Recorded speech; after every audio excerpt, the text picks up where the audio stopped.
I designed and 3D printed Christmas Pickle Ornament charms. In this video, I'll show you how I turned these 3D prints into fun earrings.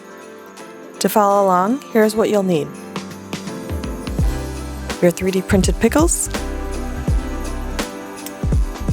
standard earring hooks, and a pair of jewelry pliers. I'll put the link to the supplies in the description of this video. We'll go ahead and use pliers to twist open this little loop on the bottom. Now thread the end of the metal loop through the loophole of the charm. It might take a little adjusting to get it through.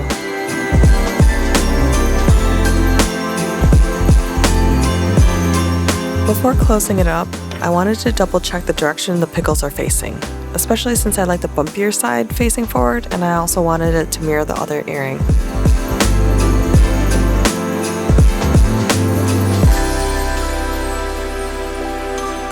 Let's go ahead and secure the charm to the hook by twisting the loop closed.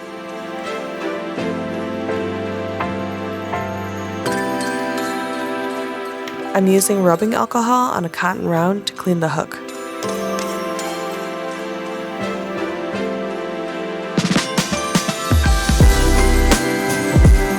Now these pickle ornament earrings are assembled, clean, and ready to try on. Big thanks and shout out to my supporters and community members. Visit my Ko-fi page or KarenChauDesigns.com to find out how you can support my projects and join the Discord community. Thanks for watching.